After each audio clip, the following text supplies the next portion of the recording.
Hello parents आणि student, आज आपण फर्स्ट स्टँडर्डचा ग्रामरचा पेपर पाहणार आहोत.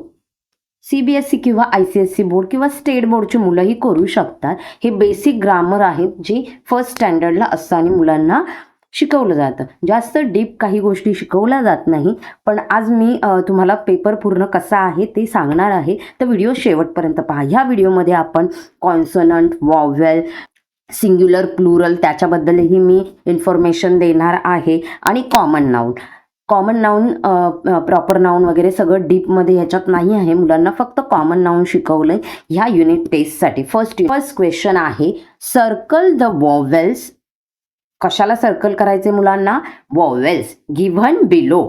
मुलांना क्वेश्चन रीड करता आला पाहिजे. फर्स्ट क्लास असताना जर मुलाला क्वेश्चन रीड करता येत नाही तर त्या क्वेश्चनमध्ये काय करायचे हे त्याला समजणार नाही. त्यासाठी मुलांना वेळीच रीडिंग शिकवा. फोनिक्सच्या मदतीने मुलांना रीडिंग शिकवा आणि त्याची पूर्ण सिरीजच आहे आपल्या चॅनलवर, तर नक्कीच तिथे जाऊन व्हिजिट करा त्या प्लेलिस्टला. बघा, इथे तुम्हाला मुलांना वॉवेलला सर्कल करायला सांगायचे. आता वॉवेल म्हणजे काय हे मुलांना माहीत पाहिजे. वॉवेल म्हणजे काय?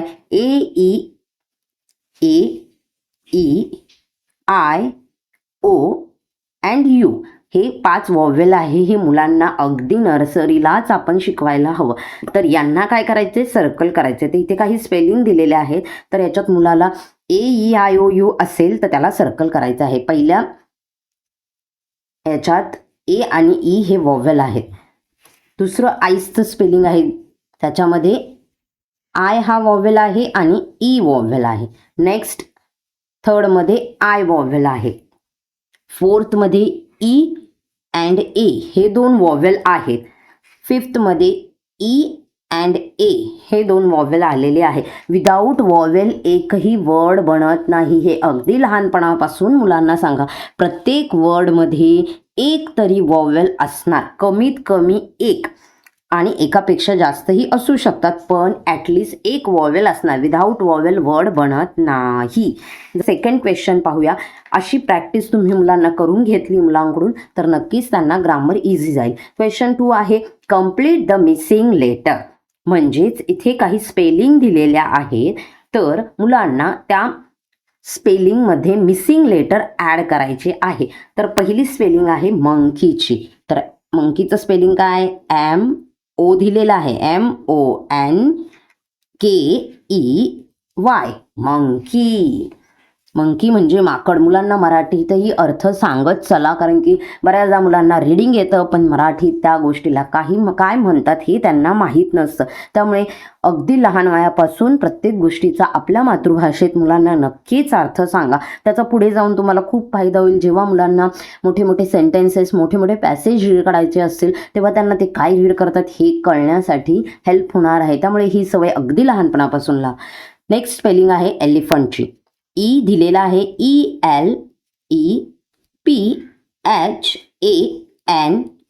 एलिफंट. नेक्स्ट आहे गोटची स्पेलिंग GOAT, गोट. नेक्स्ट 4 नंबरला आहे हॉर्स, HORSE, हॉर्स. त्याच्यानंतर 5th नंबरला आहे आऊल, OWL. 6 नंबर आहे कॅमल, CAMEL, कॅमल. 7 नंबर आहे डक, DUCK, डक. 8 नंबर आहे LION, lion. Second, tick the consonant. काय करायचंय मुलांना? कॉन्सोनंटला टिक करायचं आहे. मग अशी आपण वॉवेल पाहिले, आता कॉन्सोनंट. आता मुलांना ही गोष्ट तुम्हाला सांगायलाच हवी अगदी नर्सरीला, की इंग्लिश लँग्वेजमध्ये 26 लेटर असतात आणि त्यांना 2 पार्टमध्ये डिवाइड केलं जातं. एक असतो 5 आणि एक असतो 21. 5 हे असतात वॉवेल आणि रिमेनिंग 21 हे असतात कॉन्सोनंट्स. मग आता जे वॉवेल नाही ते काय असणार? कॉन्सोनंट्स. मग आता M हा कॉन्सोनंट आहे, ए तर वॉवेल आहे, K कॉन्सोनंट. सॉरी, मी इथे टिक करायला सांगितलंय ना, ओके सॉरी. K हा वॉवेल कॉन्सोनंट आहे म्हणून आपण टिक केली, आणि E हा वॉवेल आहे तर त्याला करायचं नाही, कारण क्वेश्चन काय आहे? कॉन्सोनंटला टिक करायची आहे. R कॉन्सोनंट आहे, C कॉन्सोनंट आहे. नेक्स्टमध्ये P consonant, L consonant, M consonant. Next H consonant, M consonant. Next फिफ्थमध्ये S consonant, A consonant, P consonant. Consonant म्हणजे काय हे पण मुलांना माहीत पाहिजे मराठीमध्ये. कॉन्सोनंट्स म्हणजे व्यंजन आणि वॉवेल म्हणजे स्वर. जसे मराठीमध्ये स्वर व्यंजन असतात तसेच इंग्लिशमध्येही असतात. S consonant, T consonant, R consonant. Okay. Fourth question आहे अंडरलाईन द कॉमन नाऊन. यासाठी मुलांना नाऊन माहीत पाहिजे. नाऊन म्हणजे काय? नेमिंग वर्ड, जे आपल्या डोळ्यांना दिसतं किंवा दिसत नाही, ज्याला प्रत्येकाला काहीतरी नाव असतं, त्याला काय म्हणतात? नाऊन. नाऊनमध्ये काय काय येतं हे मुलांना नक्कीच सांगा. नाऊनमध्ये येतं name of people, place, places, name of people, places, animals and things. हे सगळे नाऊनमध्ये येतात. ओके. फर्स्टसाठी एवढंच आहे, जास्त डिटेल मुलांना शिकवत नाही. तर इथे काय सांगितलंय? कॉमन नाऊनला अंडरलाईन करायची आहे. तर इथे सेंटेन्स आहे माय फादर हॅज अ बायसिकल. तर ह्याच्यात नाऊन काय आहे? फादर कोण आहेत? तर पीपल आहे, म्हणजे फादर हे काय आहे? नाऊन आहे. बायसिकल काय आहे? एक वस्तू आहे. थिंग्स म्हणजे ती पण एक कॉमन नाऊन आहे. आणि कॉमन नाऊन, प्रॉपर नाऊन मी आता डीपमध्ये इथे सांगत नाही. कॉमन नाऊन म्हणजे जे सगळ्यासाठी वापरलं जातं आणि प्रॉपर नाऊन म्हणजे स्पेशल, फक्त त्याच त्याच ह्याच्यासाठी असतं, तर त्याला प्रॉपर नाऊन म्हणतात.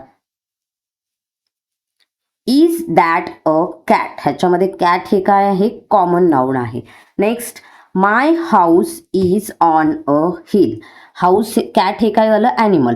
हाऊस हे एक प्लेस झालं. हिल हे काय झालं? एक प्लेस झालं. My sister runs fast. Sister हे कशामध्ये येणार? पीपलमध्ये. Next nurses work in a hospital. Nurses हे कशामध्ये जाणार? पीपलमध्ये जाणार. आणि हॉस्पिटल हे प्लेसमध्ये जाणार. नेक्स्ट इथे मॅच द पेअर दिलेले आहेत, ज्याच्यामध्ये मुलांना जेंडर कळतं. जेंडर म्हणजे मेल अँड फिमेल यांचे मॅचिंग करायचे आहेत. मुलांना जेंडरही माहीत पाहिजे. सो फर्स्ट आहे अंकल. अंकलचं जेंडर आहे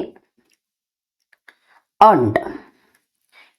मेल आणि फिमेल हे मुलांना समजून सांगा. नंतर ब्रदर बरोबर काय येणार? सिस्टर. Second number. नेफ्यू बरोबर नीस. Third number. टायगर बरोबर टायगरेस. 4 नंबर. अँड बुल बरोबर काऊ. 5th number. ह्या मॅच द पेअर आहे, ज्याच्यामध्ये मुलांचं जेंडर क्लिअर होऊन जातं. ते एक्सप्लेन करा. त्याच्यानंतर 6 नंबर आहे ते write the word in correct column. मुलांना पीपल, प्लेसेस, ॲनिमल, थिंग्स व्यवस्थित समजाव्या, त्याच्यासाठी हा एक क्वेश्चन इथे दिलेला आहे. Write the word in a correct column. Sister. Sister कशामध्ये येणार? सिस्टर हे पीपल आहे. सो राईट हिअर पीपलमध्ये सिस्टर. Next playground. प्लेग्राऊंड काय आहे? एक प्लेस आहे. प्लेग्राऊंड. नेक्स्ट झेब्रा काय आहे? Animal. So write here zebra. Tree हे एक थिंग आहे. TREE tree. Next chair. Chair पण काय आहे? एक थिंग आहे. टायगर. टायगर काय आहे? ॲनिमल. Next school. स्कूल हे काय आहे? प्लेसेस आहे. टीचर हे काय आहे? एक पीपल आहे. सो असं मुलांना समजण्यासाठी की पीपलमध्ये काय येतं, प्लेसेसमध्ये काय येतं, ॲनिमल्समध्ये काय येतं आणि थिंग्समध्ये काय येतं, हे त्यांचं प्रॉपर होण्यासाठी हा क्वेश्चन आहे. Write the words in correct column. 7 नंबरचा क्वेश्चन आहे and last complete the table with singular or plural noun. ह्याच्यासाठी मुलांना सिंग्युलर आणि प्लुरल काय ते माहीत असायला हवं. सिंग्युलर म्हणजे एकच असतं आणि त्याचं प्लुरल म्हणजे त्याचं एकापेक्षा जास्त. सिंग्युलर, आता याचा एक सोपा रूल आहे, तो तुम्हाला मुलांना सांगायचा आहे. जर वर्डच्या शेवटी तुम्हाला S, SS, CH, SH, X ह्या 5 गोष्टी वर्डच्या शेवटी दिसल्या तर त्याचं प्लुरल करताना तुम्हाला तो वर्ड जसाच्या तसा लिहायचा आणि त्याच्या शेवटी ES लावायचा. आणि यापैकी काहीच नसेल तर तुम्हाला त्या वर्डच्या शेवटी प्लुरल करताना S लावायचा. आता हे झालं सिंग्युलरचं प्लुरल करण्यासाठी. आणि प्लुरलचं सिंग्युलर जर करायचं असेल तर तुम्हाला ES आणि S काढून टाकायचं आहे. तर इथे बघा टॉय, टॉयचं प्लुरल करायचं आहे.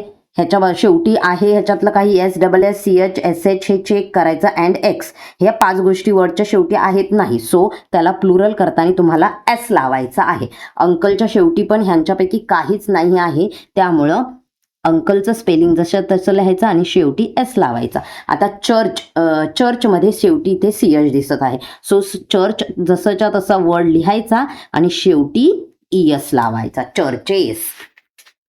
ह्याच्यात आता इथे सिंग्युलर लिहायचं आहे, आपल्याला प्लुरल दिलेलं आहे.